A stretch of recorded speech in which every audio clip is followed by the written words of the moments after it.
Energy policy and regulatory affairs will come to order. I want to welcome everyone for joining us. Without objection, the chair may declare a recess at any time. I recognize myself for the purpose of making an opening statement.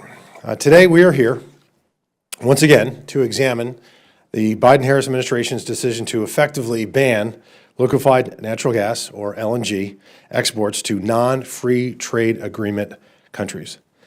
On January 26th this year, the administration announced that it would be pausing pending decisions on export permitting for LNG to non-FTA countries.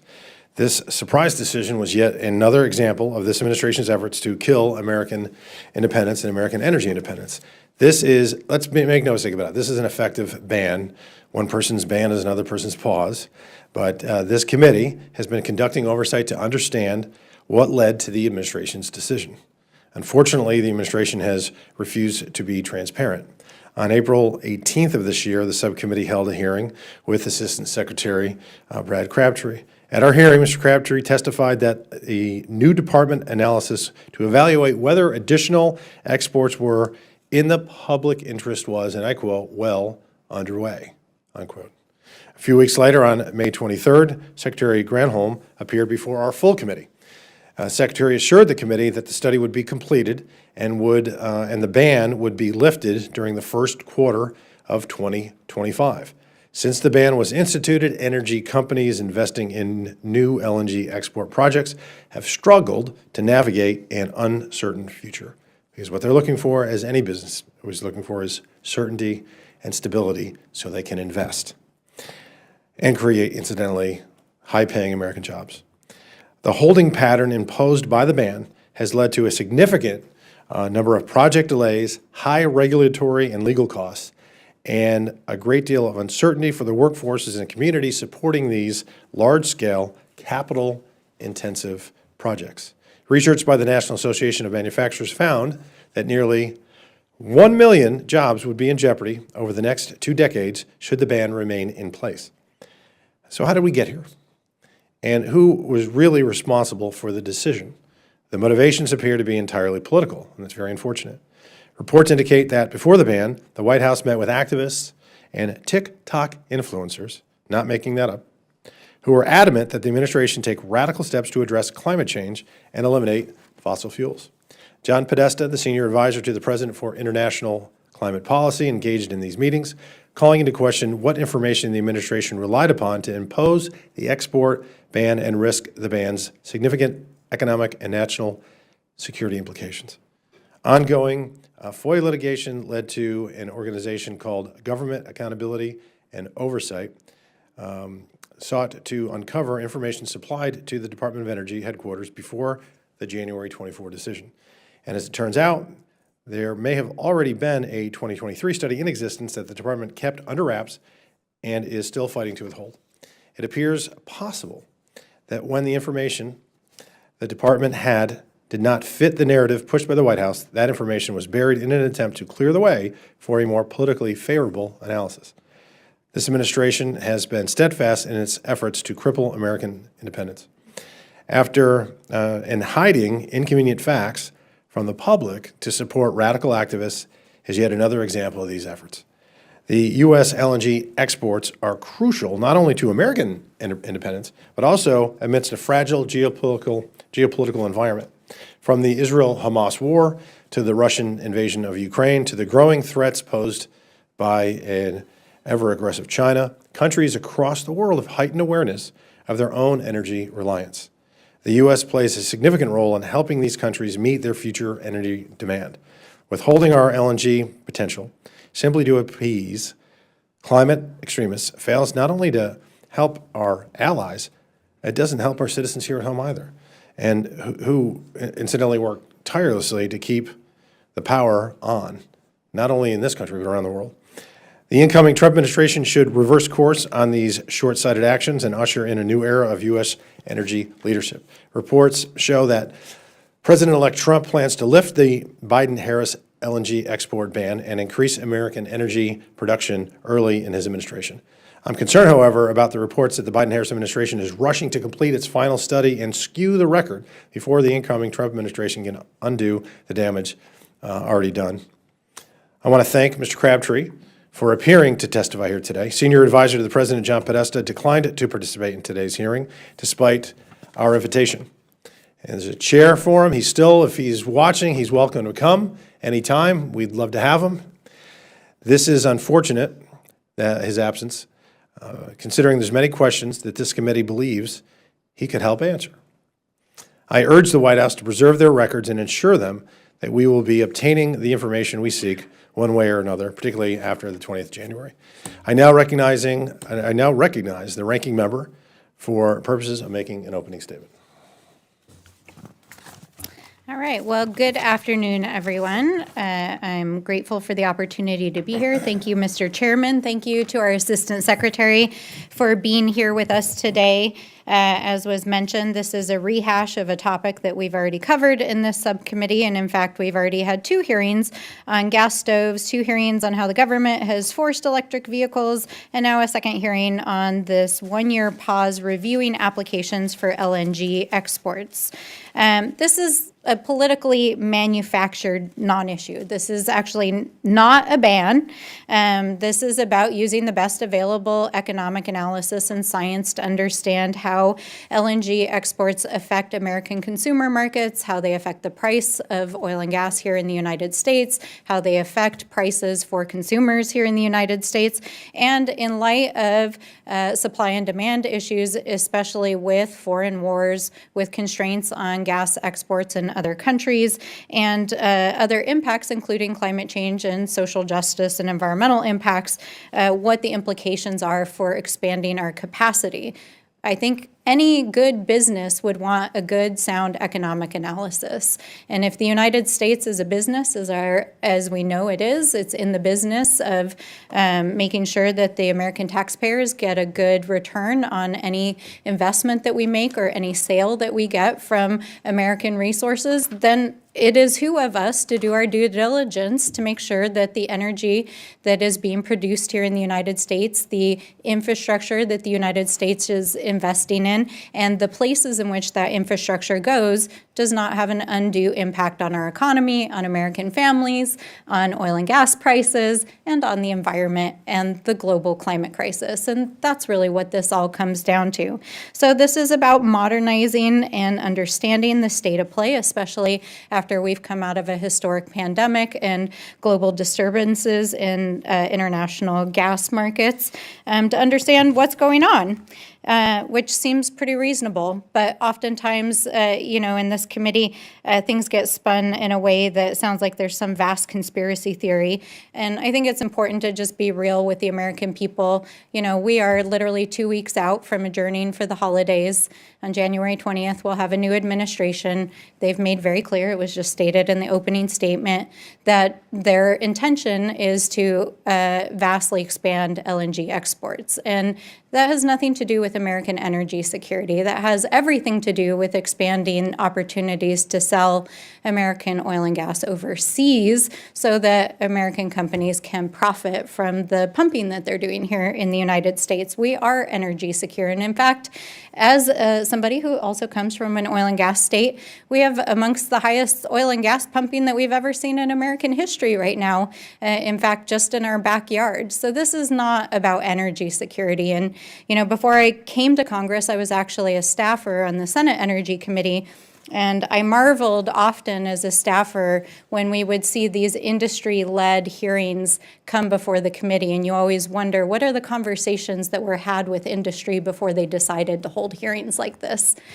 Because it's clearly in the service of creating a congressional record so that when the Trump administration comes in, there's some legal and possibly congressional teeth to whatever fight these private companies are hoping to take on. So I think it's important to be clear-eyed about what this hearing actually is and pull back the curtain a little bit, and to also be clear about what it is that we're actually talking about. This is not a ban. The Department of Energy is updating their data and analysis, working with experts from our national laboratories, and it's an important part of the process for looking at additional permit applications. And this is just part of doing business and being a responsible business. And so this is a bit of a witch hunt, especially in the final days of this Congress and of the administration. I think it's really important that we have the Assistant Secretary here today to talk about what the Biden administration has done to address American energy security. And in fact, we have amongst the highest energy security we've ever had in American history. And, you know, prices are going down. Manufacturing is going up, jobs are going up, and we're having a renaissance here in the United States in domestic production and manufacturing. And so I think it would be a dang shame to see it get dismantled in the coming months, because we know that it's stimulating economic opportunity, it's creating thousands of jobs, it's helping millions of Americans, it's bringing down costs, and this is really about trying to pump up profits for private corporations, not about caring for the people of this country. So I look forward to hearing from the Assistant Secretary. I applaud the Department of Energy's efforts to create a fact-based policy document that we can use to help plan for our industry exports and to understand the economic and environmental implications of what we do as we are, as a country, figuring out how we want to handle this industry and its implications. So with that, I yield back. Thank you. Today we are joined by Mr. Brad Crabtree, who serves as the Assistant Secretary for the U.S. Department of Energy's Office of Fossil Fuel and Carbon Management. Mr. Crabtree previously testified before this subcommittee in April of this year. We also invited Senior Advisor to the President for International Climate Policy, John Podesta, who declined the committee's invitation to participate. I want to thank you, Mr. Crabtree, for your willingness to join us here today. As you can see, we only had 50% success rate, so I'm glad you're here. Without objection, Representative Higgins of Louisiana and Representative Pfluger from Texas are waived onto the subcommittee for the purpose of questioning the witness at today's hearing. Pursuant to Committee Rule 9G, the witness will please stand and raise his right hand. Do you solemnly swear or affirm that the testimony you're about to give will be the truth, the whole truth, and nothing but the truth, so help you God? Thank you. Please sit. Let the record show that the witness answered in the affirmative. We appreciate, sir, you being here today and look forward to hearing your testimony. Let me remind the witness that we have read your written statement and it will appear in full in the hearing record. Please limit your oral comments to 5 minutes. As a reminder, please press the button. You know the drill. And 4 minutes of green, 1 minute of yellow, and then red if you could wrap it up. I now recognize Mr. Crabtree for his opening statement. Thank you, Mr. Chairman. It's good to see you again. And Mr. Chairman, Ranking Member Stansbury, thank you for the opportunity to appear before you today and to testify before the subcommittee. I look forward to discussing the Department of Energy's updates to the analyses that underpin our decisions on on applications to export liquefied natural gas to non-free trade agreement countries. Let me begin by emphasizing that there has never been a ban on LNG exports. The U.S. is the #1 exporter of LNG worldwide and of natural gas, and DOE has authorized every operating project, every project under construction, and a number of additional projects to export U.S. natural gas as LNG to those countries with which we do not have a free trade agreement. Current exports reached a new high this year, averaging over 12 billion cubic feet per day, and exports are expected to reach 14 billion cubic feet per day next year as new projects come online. Once all authorized projects currently under construction do come online, our export capacity is set to reach over 26 billion cubic feet per day. That's more than double our current export level. What this means is that by just 2030, half a decade, U.S. export capacity will exceed any other country by over 40%, and that takes all announced global capacity additions in other countries into account.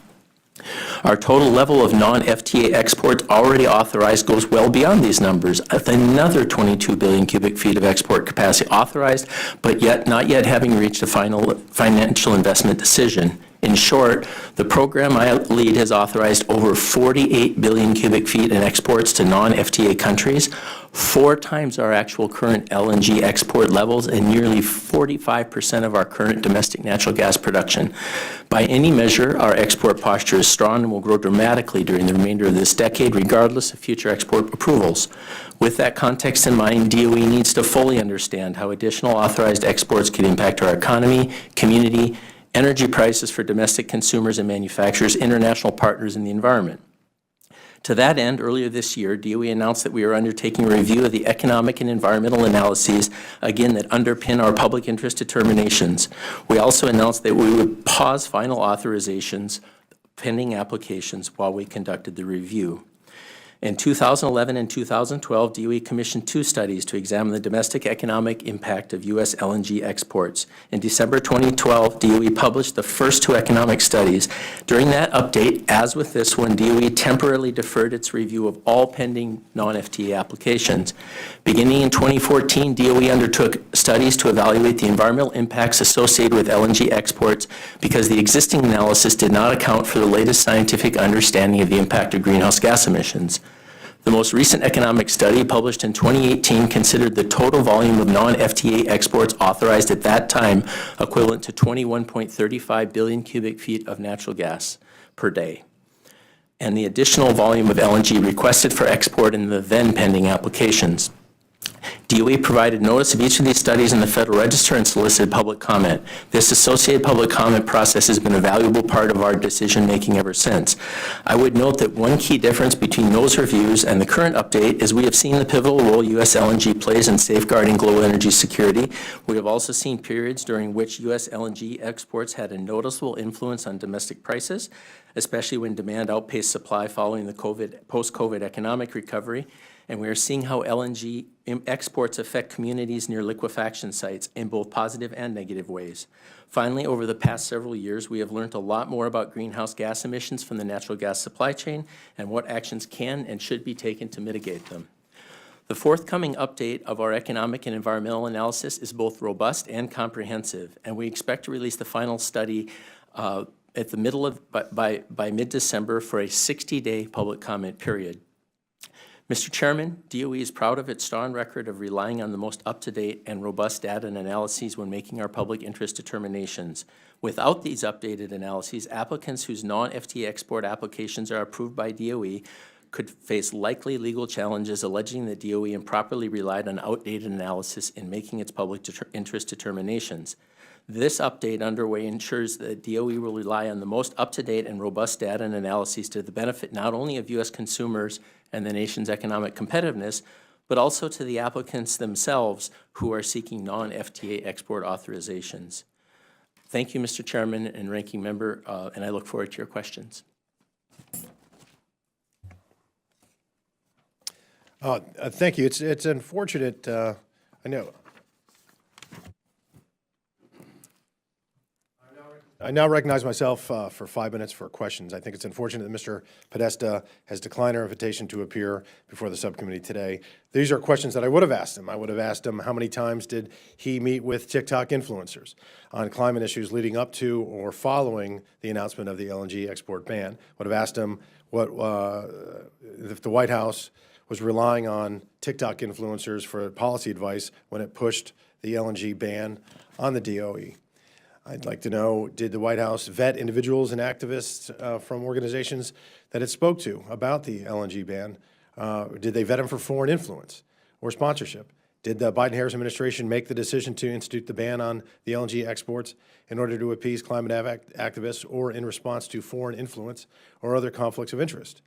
It's also concerning that Mr. Podesta's brother, Tony, is known to have lobbied for foreign LNG companies, including one co-owned by Gutter's state-run energy company. Over the past 11 months since the announcement of the pause, Gutter has secured long-term LNG export contracts, invested in export infrastructure, and increased capacity while the United States falls behind competitively. I would also like to enter into the record an article by the Washington Free Beacon detailing these findings. Without objection, so ordered. So do these represent a significant conflict of interest? I think the American people have a right to know, and we don't know if we can't have those questions answered. It's unfortunate, and I had to burn 2 of my minutes to asking questions I knew I wasn't going to get answers to. But we do have a witness that is here today, Mr. Crabtree, and I want to thank you for showing up. And Mr. Crabtree, as you know, the committee sent a letter to your department on the 23rd of October this year requesting information regarding a potential draft study of LNG exports that was completed in 2023. Are you familiar with this study, and what can you share about any analysis that was done prior to the decision to pause? I'm not aware, sir. I've not been presented with the document, so I'm not aware of what you're referring to. What I can say about the process we've undertaken is the discussions of potentially updating the analyses were occurring at the staff level when I joined the administration. And by early 2023, we were having discussions about updating the analysis. And work began at that time. Okay. And there are many facets to this analysis. Each of them involves modeling. Sure. Each of them has a qualitative and quantitative analytical component. And so I imagine what you're referring to is early documentation of that sort, but a complete study did not exist in 2020. Did the White House, via Mr. Podesta or anyone else, ever advise or suggest to you or anyone on your team about outcomes, on what outcomes the final study or any prior study needed to support? No. I had no interaction that I recall with the White House. Have you ever had any pushback on any directives given by the White House as it relates to the future of U.S. LNG exports? No. Okay. So what I think is very important for folks to understand is these FTA countries, we only have an agreements with 20, and there's roughly 195 countries in the world. So 175 countries aren't part of the FTA. So when you have a ban or a pause, it greatly impacts our ability not only to keep high-paying American jobs, but also securing our the energy security of our allies. I had two different European allies come into our office begging us to have the president lift this, whatever you want to call it, the ban or pause, and that they ostensibly were in our office for different reasons. Mr. Krabte, how many permits?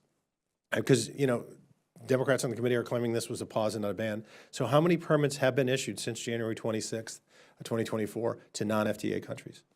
We have issued a permit to the New Fortress Energy Altamira project was issued in August. Okay, so the answer to that question would be one? One. One in a year. And did they apply for a 5-year or a 20-year lease?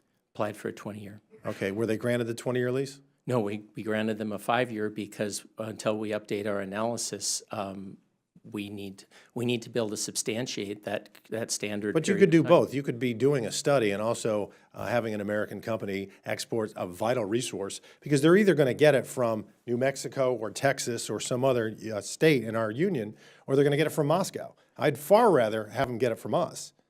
Just as the DOE did in 2012, we chose to pause our consideration of applications.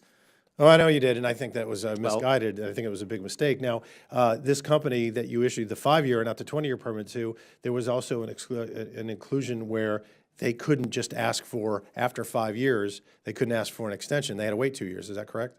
That is correct. I think that's just a very short-sighted and misguided policy. Thank you again for coming, though. I yield to the ranking member for 5 minutes of questions. I yield to our friend Ms. Brown from Ohio for her 5 minutes of questions. That's fine. Thank you, Mr. Chairman. The Biden-Harris administration has lived up to its promise to strengthen American energy independence like never before, while simultaneously combating climate change. As we've discussed in previous hearings in this subcommittee in 2023, the United States achieved its highest level of energy production ever. This is a remarkable achievement, especially after a global pandemic and Russia's war in Ukraine. In fact, the 4 years of Biden-Harris administration will mark 4 consecutive years of liquid natural gas production increases. The administration's efforts have solidified the United States as the world's #1 LNG exporter. And LNG exports are expected to continue increasing through the end of the decade. So, Assistant Secretary Crabtree, thank you for joining us again. I know we've discussed much of this before, but it's worth re-emphasizing since my colleagues on the other side of the aisle often overlook the success of the Biden-Harris administration. First, is the United States still the world's largest exporter of liquid natural gas?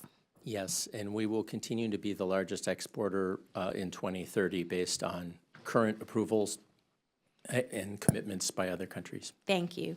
And Assistant Secretary Crabtree, can you walk us through how we as a country have gotten to this level of liquid natural gas production under the Biden-Harris administration? Well, the significant approvals made by the Department of Energy for authorized exports, those projects have continued to come online. I mentioned at the outset, we're currently exporting 12 billion cubic feet a day. With additional capacity coming online, we anticipate 14 billion cubic feet next year. I would note that in 2018 or 2019, we were at about 3 to 4 billion cubic feet. U.S. LNG exports exploded over a 10-year period. It's one of the most remarkable transformations in history in terms of energy. We started from a dead stop in 2015 to now being the largest exporter in the world, and we will be doubling those exports essentially by the end of the decade. And you touched on this a little bit. How has the Department of Energy responded to the global crisis to ensure we have remained in this top spot and continue to supply LNG to our allies? Well, let me note that it takes many years to develop, permit, and finance a LNG project. And when our office approves an authorization, we give that company 7 years to begin exports. And we know from the experience going back to the first projects in 2015 until now, these projects can take many years. In fact, there are many projects that have failed to commence exports within 6 years of being authorized by our office. And as many have sought actual extensions of that time period. So the key thing that has been misunderstood and needs to be understood is our decisions have had no impact and will have no impact on the flow of natural gas, not over in future months, but years, because of all of the authorizations and the projects that have a final investment decision and are under construction. U.S. supply will continue to grow. We now export about 60% of our natural gas goes directly to our European partners in their need following the Russian invasion of Ukraine. And that is more than about 2.5 times what Russia exports with pipelines and LNG. And it is roughly nearly half of European demand for natural gas is satisfied by U.S. LNG exports. And what does that mean for the average American? Well, what that means for the average American is that our country is playing a very important geostrategic role in supplying energy to Europe at a critical time and supporting our allies and their economic viability. And we are sending a U.S. export overseas, which provides American jobs and strengthens our position as a country. And what we're doing with this update of our analysis is to make sure, having authorized again 4 times our current exports, we are now taking this step of, as the program has done in both the Trump administration and in the Obama administration, update the analysis so that any future decisions in authorizing exports incorporate the best science and the best understanding of what the domestic and international economic, environmental, and other impacts will be. My time has expired. Thank you, Mr. Chair. Thank you. Chair now recognizes our friend from South Carolina, Mr. Fry. Thank you, Mr. Chairman. Assistant Secretary Crabtree, in ongoing FOIA litigation, the Department of Energy has identified approximately 97 documents related to LNG export, to the LNG export pause, but has resisted releasing them. Why? What is the rationale for not releasing those documents? It is my understanding that our team that works on document production has been in cooperative engagement with the committee. They committed to 4 document distributions, which have occurred so far. And the next one, I understand, is planned for Friday. My understanding is it's about 2,000 or so pages of documentation. I am not part of the process of documentation or FOIAs, and so I can't speak to the details of that process. In my role, I have no involvement in it. But if you feel that the department has not been responsive to the committee, I'm happy to take any specific concerns back to that team. Will you commit to releasing those documents to this committee? I mean, so we've done 4. You're doing another one Friday. That's 5 out of, what, 97 will you commit to releasing those documents? I will commit to meeting our obligations under document production. I am not part of the team that does that, and so Well, you prepared for this hearing today, did you not? I was invited to this hearing not to speak about document production, but No, to but you did- represent you did the prepare natural for the gas hearing. program and its export authorization. Well, but your interactions with Congress and this particular committee requesting these documents, this probably came up in preparation, did it not? What I've shared with you came up in preparation, Okay, yes, so- but I am not involved in that but there is program. no- I'm not going to speak to something I'm not involved Well, in. I understand that, but like, there's no, if you prepared for this hearing today, you didn't just wake up and waltz in here. I don't understand the rationale that you don't have anything to do with it, hands off, and now, when we ask for these things, you're unable to answer the most basic questions about production of documents.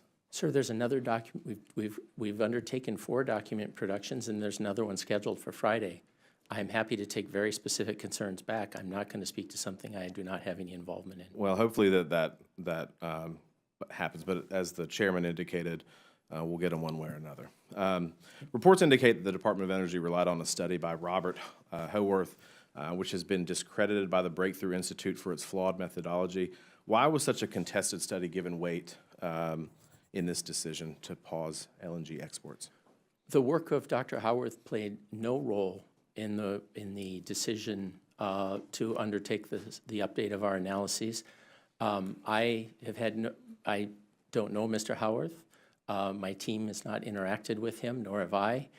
We have, at the National Energy Technology Lab, which is part of the Office of Fossil Energy and Carbon Management that I represent, has the world-class recognized life cycle analysis team.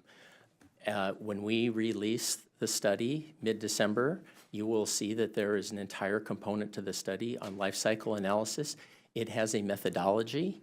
That methodology is completely different than the work of Mr. Howarth. I would note that there is a wide range of opinion in the life cycle analysis academic community, very wide range. Were other opinions taken into consideration? We and not take just- all opinions into consideration. We listen to the academic community, we hear from industry, we hear from scientific and technical organizations, NGOs. My point is that Dr. Howarth's study played no role in our decision-making, and our methodology is entirely different. Okay. The pause obviously hindered LNG export or the terminal development, delayed infrastructure projects, jeopardized jobs in the energy sector. How does the Department of Energy justify these economic disruptions in light of the clear benefits of LNG exports to American workers and communities? I'm very sorry. I got to, can you repeat the? How does the Department of Energy justify the disruptions, the economic disruptions, in light of the clear benefits of LNG exports to the American workers and the communities? This won't surprise you that I don't agree with that assertion. The projects that are affected by the pause are 7. They are 5.6 billion cubic feet of capacity. We have authorized 48 billion cubic feet. If you talk to executives in the industry, they are struggling to find workers. They are struggling with EPC contracts. There is so much project development going on the Gulf Coast that they can't keep up. And the time frame that for the pause that we instituted is short enough that I do not agree with that assertion that there's been disruption to the development of U.S. projects, or certainly not. I think others would have that a difference of opinion. Last question before my time wraps up. What steps is the Department of Energy taking to ensure that companies, domestic companies, can compete globally against nations like Qatar, Russia, which have capitalized on this pause that we have in this country? So, again, I do not agree that they capitalized on this pause. Qatar's major announcement of increased capacity was years in the making, sir. I've met with Minister Al-Kabi himself and his team. They are very strategic. These are multi-billion-dollar investments that the decisions are made after years of work. So the idea that Qatar would be so unsophisticated that they would make that sort of a commitment based on our temporary decision is just not credible. Thank you, Mr. Chairman. I yield back. Thank you. Chair now recognizes our friend from the District of Columbia, Ms. Norton.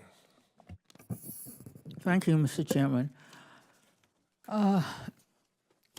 Mr. Crabtree, my Republican colleagues have frequently mischaracterized the Department of Energy's actions regarding the brief pause on reviewing new liquefied natural gas export permit applications. The truth is actually so much simpler.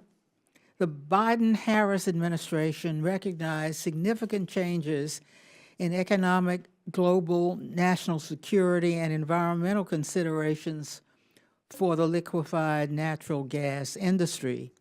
These changes prompted the need for an updated study to better inform decision makers on new LNG permits.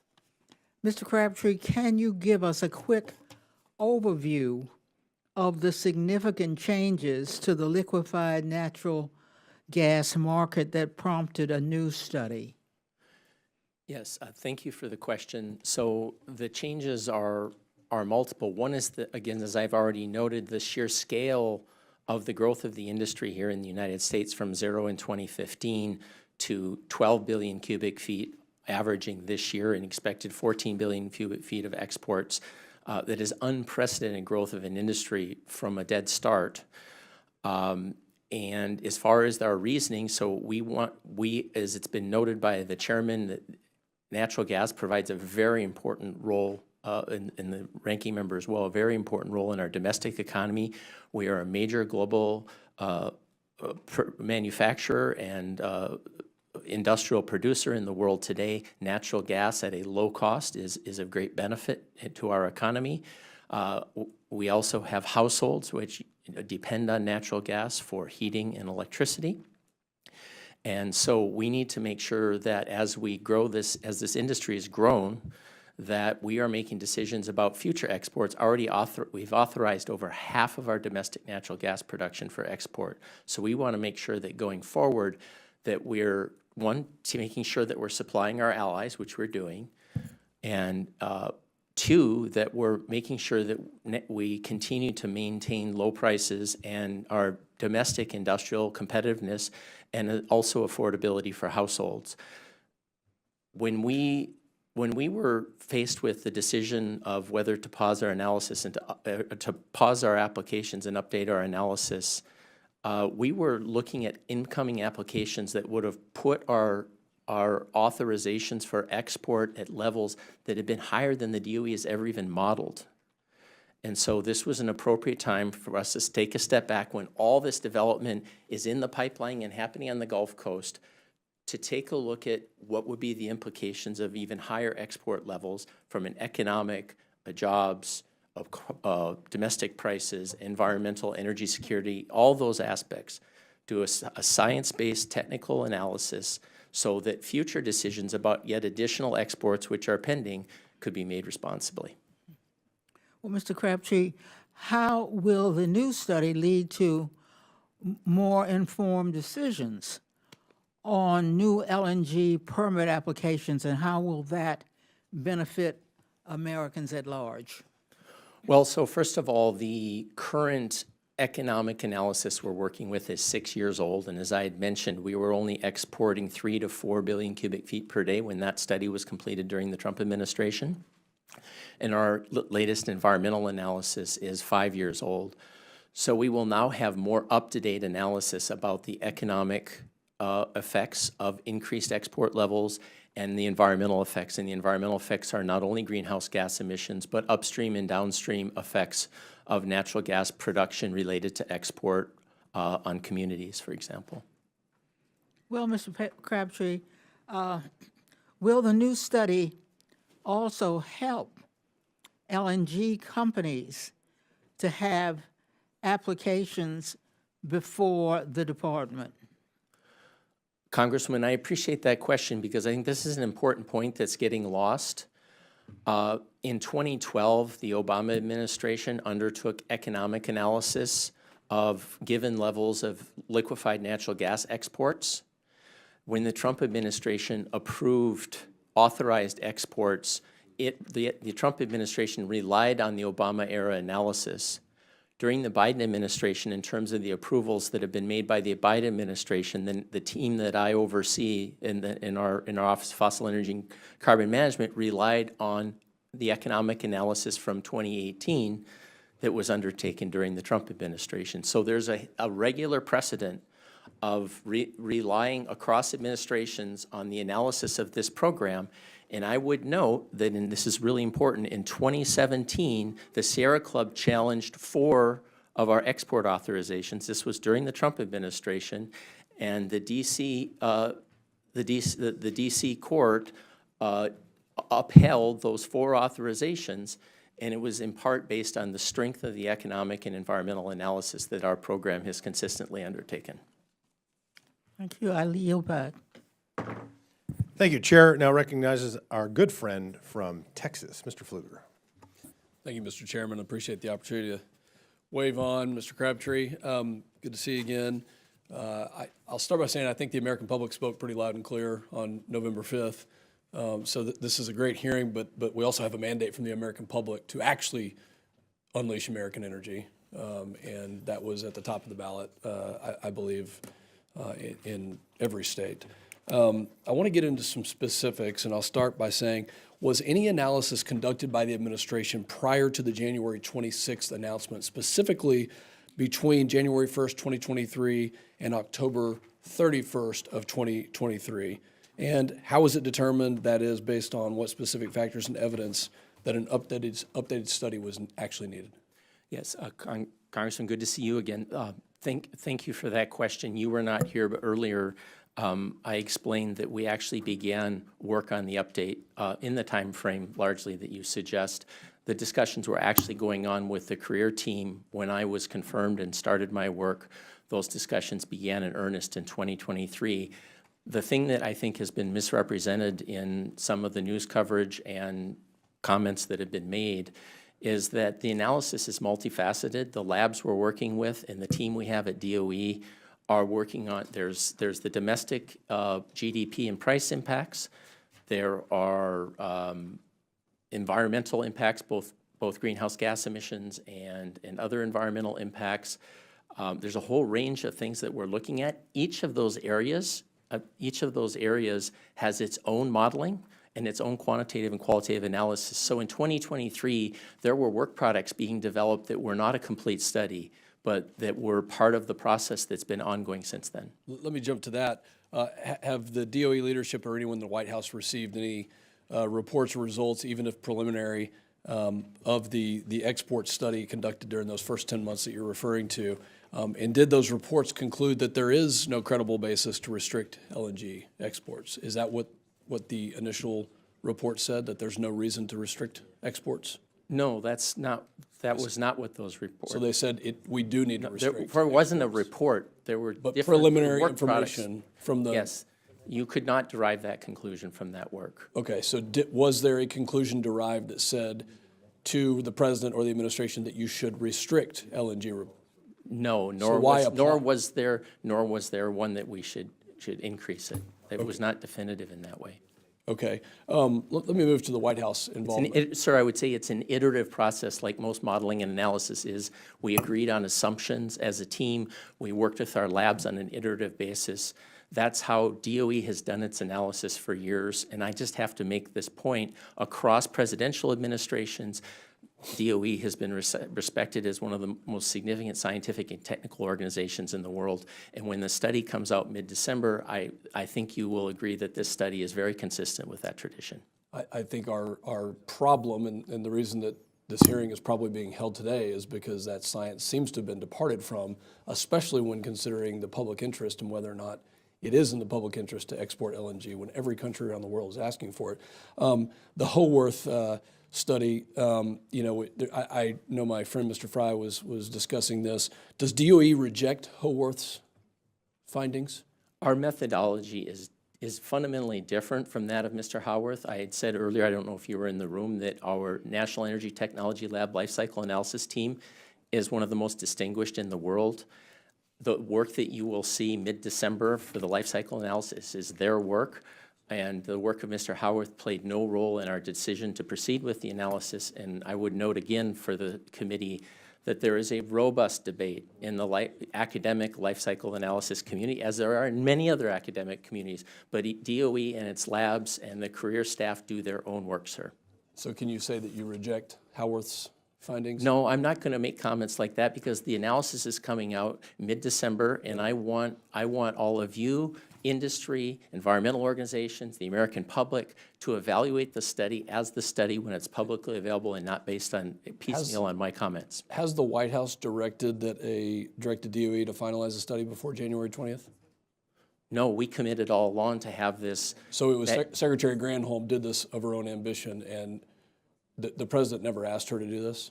That's correct. So I asked her about a year ago. She was the principal advisor to the President of the United States on energy matters, and she could not conclusively say that she was. So who else has led in this study? Can you name the names in Department of Energy? My answer was not in reference to that. It was in reference to this study. And what I'm telling you is Secretary Granholm is the one who made the decision to undertake the update. Thank you, Mr. Chairman. Yield back. Chair now recognizes our friend from New Mexico, Ms. Stansbury.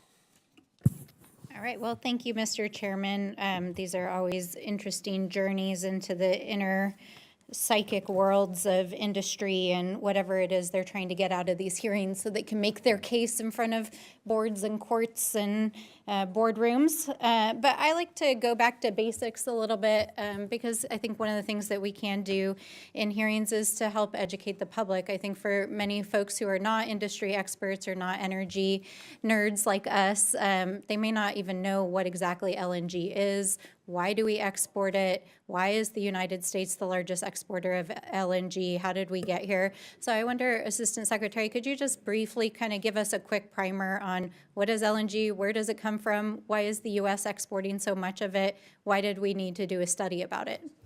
So LNG is natural gas, highly compressed, so compressed that you can take very large volumes of gas and transport it on a ship efficiently, cost-effectively. The technology was really pioneered decades ago by Japan, which has deep energy insecurity because they don't produce their own energy resources. And starting from that Japanese leadership, it has become a major component of global energy production and use. Because it's natural gas, but it can be transported in compressed form, it's very convenient. It can be shipped all over the world. Our industry was financed by the private sector based on long-term contracts. The destinations of those contracts are flexible, so it's been very attractive for investors in the United States and around the world to invest in the development of our liquefaction terminals. U.S. LNG is especially attractive in the global market because of that destination flexibility. The second part of your question, I'm sorry, I think you're getting at it. One of the things I think that's important to understand, because oftentimes just the kind of economic and production realities of oil and gas production get lost in these conversations. And in New Mexico, similar to Texas, a significant portion of our state's income comes from oil and gas revenues. And so we track it very closely. And one of the things that I think is important to understand for folks who don't track the industry is that we had an exponential increase starting about a decade ago in gas production, especially in the Permian Basin, which is in New Mexico and Texas. And as a result of that and shrinking markets and the inability to offload gas in a timely manner in some cases, and overproduction because there was a lot of new horizontal drilling happening, et cetera, exports became increasingly important because we had extra stuff, right? And so there is an interest right now because there is a tremendous opportunity to increase drilling, which I think is the point that our colleagues across the aisle are making. But it's for the benefit of these private companies. So it is in the interest of these private companies to drill, baby, drill as much as they can produce and export as much as they can produce.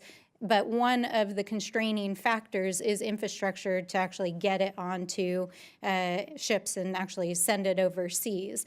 And so I think folks who are listening who may not understand the industry and kind of the ebb and flow of oil and gas production may not really kind of understand kind of the economics of what we're talking about here. This is not about American energy security. This is about creating international markets for private industry to sell excess gas that they have. And what the U.S. government is trying to do under the Biden administration is be responsible so that if industry is going to have a bonanza, which is being driven by international prices and demand, that we do it in a responsible manner, that it doesn't harm American consumers, that it doesn't drive up the cost of our own oil and gas prices, that it doesn't hurt us in our own utility payments, that it doesn't hit us at the pump, and that it doesn't have unintended consequences globally in terms of our geopolitical relationships with other countries, especially as we're facing conflicts and other responsibilities we have to our allies and those who are not our allies. So I think it's just important for folks to understand the context of what this study is. It's one of the most sophisticated modeling exercises. It's not a piece of paper, right? Folks are talking like, oh, they found a dusty piece of paper somewhere in a filing cabinet that they had already wrote and filed away. This is a multi-million-dollar modeling exercise to understand global export markets for gas products that the industry would like the U.S. government to permit and subsidize. And we're trying to figure it out, is it in the public interest to allow this giant bonanza without any guardrails around it? And that's really what this study is about, and that's why the majority is bringing this hearing here, is because industry is asking them to. I yield back. Chair now recognizes our friend from Pennsylvania, Mr. Perry. Thanks, Mr. Chairman. Mr. Crabtree, are you aware of any of our allies who have publicly supported what is described as the pause? Both prior to and following our decision to pause consideration of pending applications, I met with a number of my counterparts in importing countries, and there are different views about the pause, but what has been mischaracterized. No, I'm just asking you which ones. I think publicly supported. I'm not going to, in a congressional hearing, I'm not going to draw out our individual allies. I'm not asking you to draw them Well, out. you asked, said which ones. I said publicly supported, so you're not drawing someone out if you're just echoing their public. I'm just asking you which ones publicly supported the so-called pause. Any? They also didn't publicly oppose it either. You've had individual policymakers from Europe and East Asia countries on both sides of the debate make public statements. But as far as national governments, okay, so which ones opposed it? in my experience, none opposed it. We explained our rationale.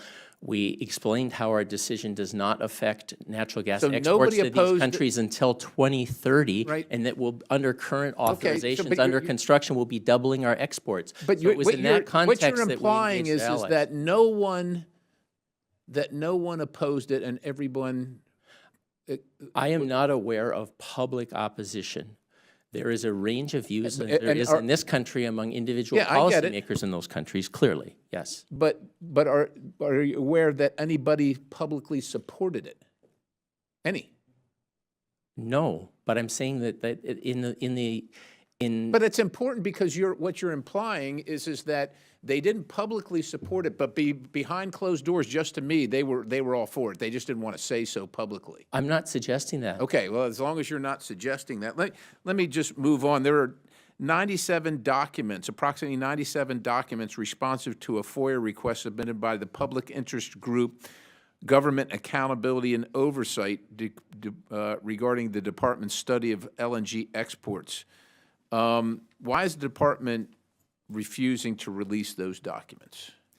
Sir, I've already addressed all of this. I'm sorry if I wasn't here. No apologies, but I'll try to reiterate briefly. Okay. So my understanding, again, is that I'm not part of the documents production team. In the FOIA team at DOE, I'm not part of that process. What I understand from that team is that they have engaged constructively with the committee. They have produced documents on 4 different occasions, and will be doing so again on Friday. That a large Does that include and these as far as 97 documents? I can't speak to the 97 documents. I do know that the FOIA request is under litigation, and so I'm not going to speak to something that's under litigation.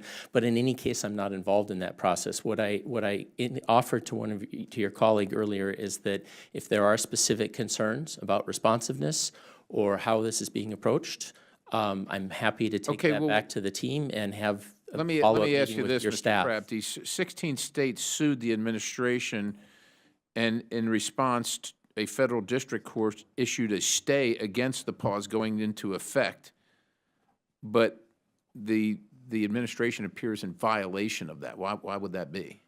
The Department of Energy complies with court orders. We in August, we authorized a non. So are you saying you're in compliance right now with this federal district court, which issued a stay against the pause? I'm not going to comment. I'm not going to comment on pending litigation, but what I'm No, saying. I'm just, that's not, the judge issued a stay. It's not pending. He issued a stay against the pause. So is the pause in effect or is it not in effect? In following the judge's order, the judge's order was in July, and at the end of August, we issued a non-FTA authorization to New Fortress Energy Altamira. And I'm not going to speak to what other activities are underway. Across administrations, this program has not talked about the timing or which specific decisions are forthcoming. I'm not going to change that now. Let me ask you this. Did the White House meet with TikTok influencers leading up to the pause in LNG exports? I can't speak to. Were you involved in any of those meetings? No, I have You no were not. involvement You were not. whatsoever. I don't even have a TikTok account. I've never I'm been not on asking if you I do. know You don't aren't, have but to I have mean, an account. I've had zero Zero engagement. meetings with a TikTok influencer on Zero, the issue, sir. right? Okay, and what about with Mr. Bill McKibben? Did you have any meetings with him? I have never met with Bill McKibben. I know who he is, obviously. I have actually personally never met him, let alone in my time at DOE, All right. ever. Thank you, Mr. Chairman. I yield. Yep. Chair now recognizes our good friend from Colorado, Ms. Boebert. Thank you, Mr. Chairman. Mr. Crabtree, 16 states sued the Biden-Harris administration over the LNG pause, in response to which a federal district court judge issued a stay against the LNG pause going into effect. Why are DOE and the Biden-Harris regime continuing with the pause and defying the order issued by the federal district court? And I apologize if you've answered this, but I've not received the answer to this in this hearing yet. What I said just previously with Congressman Perry is that following the judge's order at the end of August, we issued a non-FTA authorization to New Fortress Energy Altamira, and I'm not going to speak to which further applications in the timing of them, but it is our intent to comply with any judge's order. If it is your intent, then why isn't it happening? I'm not going to comment further on something that's in So litigation. we're here as United States representatives in an oversight subcommittee, having a hearing, bringing you in from the administration. We have your salary is appropriated by Congress, and it is our role to have oversight and accountability. And for you to sit here and refuse to answer is really struggling. And in fact, it may be the reason why we have to create a commission now, the Department of Government Efficiency Commission, to have actual oversight and accountability on the administration, on bureaucrats. You know, we used to call that Congress, but when we bring you in here, we're just stonewalled. You have a federal court decision on this stay, and this decision is being defied by the administration, and you refuse to comment on why. Congresswoman, it is common practice for someone in my role not to comment on something that is subject to pending litigation. It's common that it's frustrating to the American citizens who pay your salary, and these tax dollars are squandered, rules are defied. Now, Mr. Crabtree, this LNG pause, it's clearly just more pandering to the Green New Deal extremists from this administration. Exporting LNG is actually great for job creation, our economy, and even emissions reductions. No one produces energy cleaner in the entire world than we do here in America. The United States produces the cleanest energy in the world, and if the rest of the world isn't getting energy from us, where are they getting it from? They're getting it from Russia, China, Venezuela, from Iran. Our natural gas is 42% cleaner than Russia's gas. This pause is funding both sides of wars around the world.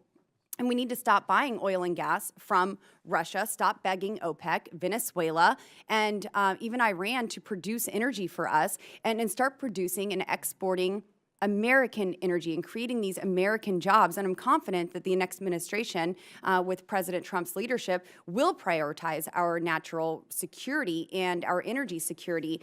And the lack of transparency. Yes, sir. Congresswoman, this decision to pause our pending applications, as I've said several times in this committee, have not led to stopping 1 BTU of U.S. natural gas exports, because we are currently exporting 12 billion cubic feet. How many jobs have been lost? Let me finish. We're about to get to 14 billion cubic feet, and we have authorized. How many jobs? Authorized an additional. Actually, the time is mine. The time is mine. We have authorized an additional 12 billion cubic feet. How many that's under American jobs have construction, been lost? And there will be no impact on. Tens of thousands of American jobs have been lost. Absolutely, they have. My district in Colorado has been regulated into poverty because of decisions like this, because of defying federal court rulings. This administration is costing American jobs and livelihood. Mothers are forced to go to work and get a second job. Mr.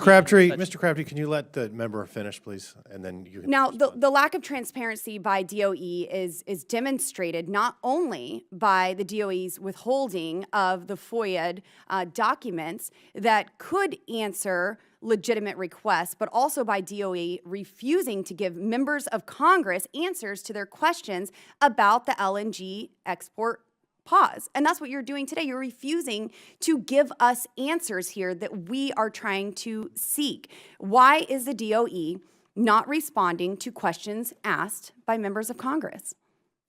As I've already said, we have provided documents on 4 different occasions. We'll do so again on Friday to this committee. As far as the litigation, I am not going to speak to that. And I do have to respond to the issue of jobs.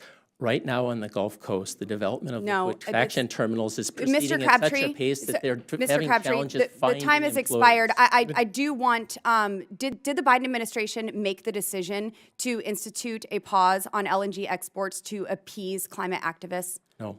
I believe they did. My time has expired. Thank you, Mr. Chairman. I yield.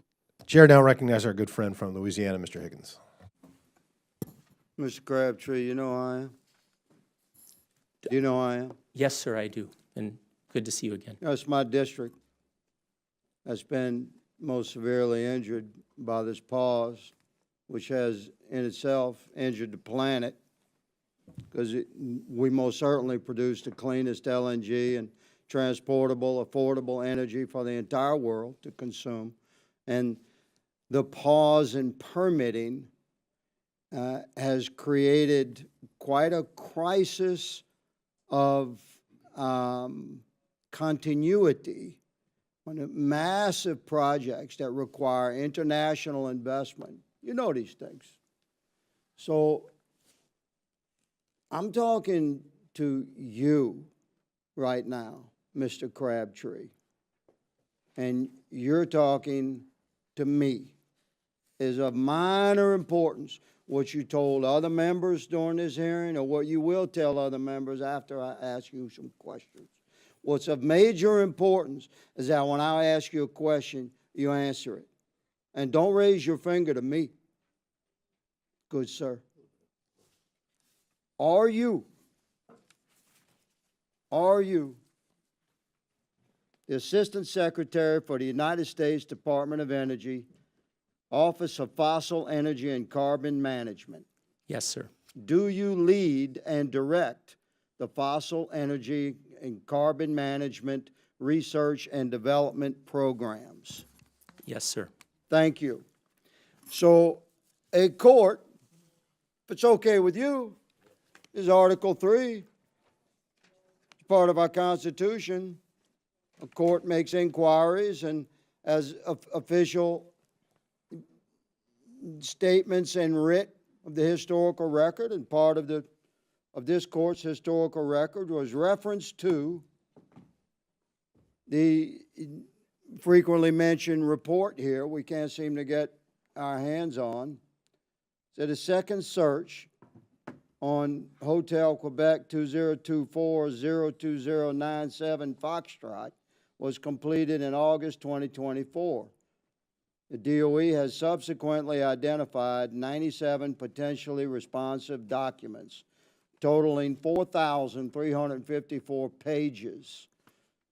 Mr. Crabtree, are you aware of the existence of the 4,354 some odd pages referenced by this court document? Yes, and that those documents were produced. No, I asked you, are you aware of their existence? That was my I question. can't individually speak to being aware of all those documents. So who would be aware? Because it's a research document they're referencing. And you stated earlier, you lead the fossil energy and carbon management research and development programs. So life comes down to one guy, and you're the one guy that if you don't know of the existence of 4,354 pages of research material in your office, who should we ask? Sir, I actually appreciate that you called it research material because that is the type of material that our labs and our team have been producing for various aspects of Reclaiming the my overall time. study. You run the research and development programs. You just told me you did. Were you incorrect in that assessment? I did, but if you're asking me if I'm Well, personally there's aware no of all but. those documents, Do then you I run can't the speak to that. research and development Yes, programs? sir, I do. Yes, and these are research documents. Do we concede that point? These They're analytical documents. 354, they're research documents, 4,354 pages of research documents out of your office. This committee wants those pages. Will you deliver those 4,354 pages to this committee very quickly or not? Will you deliver those pages? We don't care what's in them. You might think it's crazy, but we get to decide what's in them. We get to review the original evidence. So I'm asking you, in your capacity as leader of your office, you have possession of these 4,354 pages of documents. This committee demands them. Will you deliver them or not? Good sir. Sir, I am not responsible for document production. I will take your request and your insistence back to the team. What does that mean, take it back to the team? The team that is responsible for Will document you production. submit a request tomorrow that the documents be turned over to this committee? I will discuss this tomorrow with the team, yes, but I am not involved in that Can you process. identify who the team is? I'm not going to speak to who's. What do you mean you're not going to speak to? Are these like CIA members or something? No, but I'm not They're going. part of your I'm not office, going to right? speak to. I'm not going to speak to the individuals that I've interacted These with. individuals that work for you? No, the The document. individuals that you work for? The FOIA and document production work is done by a separate part of DOE. I'm not for you. I know, I'm just telling you, both are done outside of my office, sir, is I'm what I'm trying to asking you to deliver these 4,354 pages. You have stated under oath before this committee that you will discuss that request with your quote-unquote team tomorrow. We expect these papers. Somebody, Mr. Chairman, got to be held in contempt if we don't get these 4,354 pages of documents. And some of those people may be sitting in this room. I yield. Chair now recognizes the ranking member for closing remarks. All right, well, another interesting hearing before the subcommittee. I would suggest that if folks are looking for missing documents, there might be a certain bathroom in southern Florida where a lot of government documents have been illegally stored. Just an idea. It's also interesting to hear that my friends across the aisle are suddenly very concerned about having social media influencers involved in government decision-making. I hope that will extend to the new subcommittee that a certain billionaire social media owner is hoping to intersect with right here in this committee in the coming years. And I am also intrigued to hear that my colleagues are suddenly very concerned about foreign influence over American energy production, given the amount of Russian disinformation we hear daily inside this committee. But I hope these are all positive signs that we're doing real oversight here. I guess time will tell.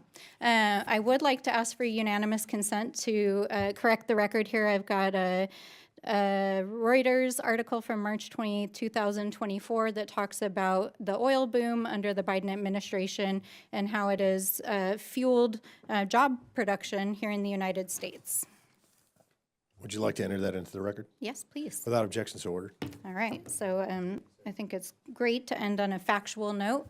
And I know that the Department of Energy fully plans to, as was stated here today under oath, to release their many-yeared study that is spans multiple national laboratories, multiple disciplines, multiple models, thousands of documents, research activities in the coming days. And it sounds like there's going to be a robust 60-day comment period during which members of Congress can not only look at under the hood at what is in the study, what went into it, they can get documents associated with it. The industries who are interested in it can make comments on it. The environmental community can make comments on it. So for folks who are interested in this topic, stay tuned. It sounds like Department of Energy is going to release their study in just a few short days. So with that, I yield back. Thank you. Thank you.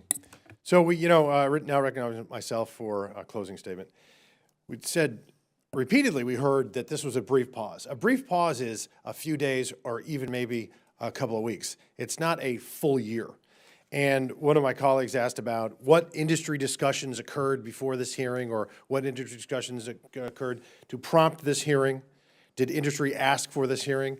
I can unequivocally say that there was zero discussions with anyone in industry. This was something that we decided to do. Then I heard the comment, kind of a class warfare, anti-capitalistic comment about, well, we're here to pump up the profits.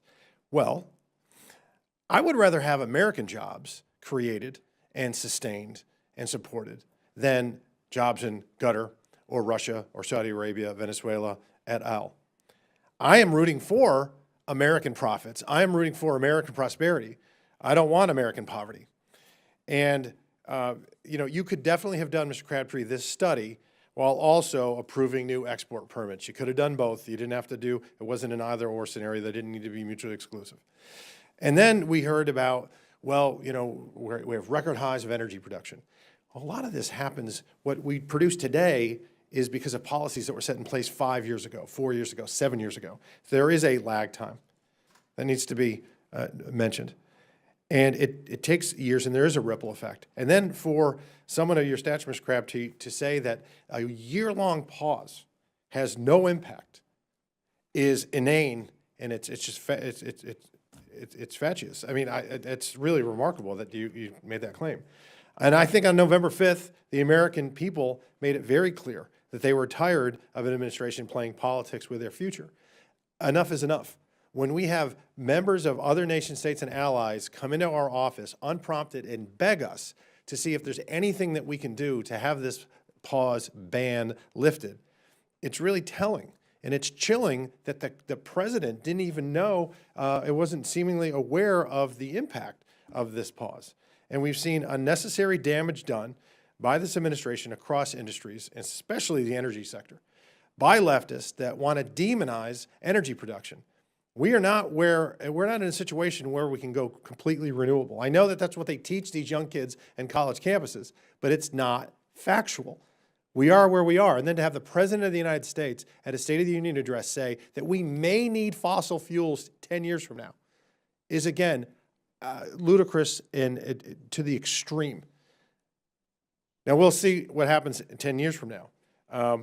No, there's really never a discussion either on nuclear energy with folks that are on the political left. If you want to talk about reducing carbon emissions, I think that's a discussion that we really should have, if we're serious about this, or if it's just trying to pollute young minds into voting a certain way. So what did this thing serve? It certainly didn't serve Mr.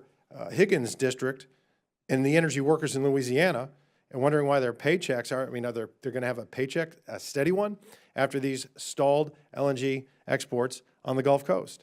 And it didn't serve mother in Texas, who works multiple jobs to afford her family's bills when energy prices inevitably rise during the winter.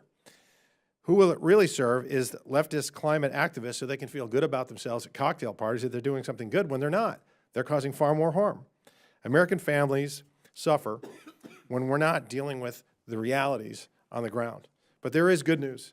America rejected these policies last month, and we're on a cusp of a new era, I believe, in global energy leadership under President-elect Trump.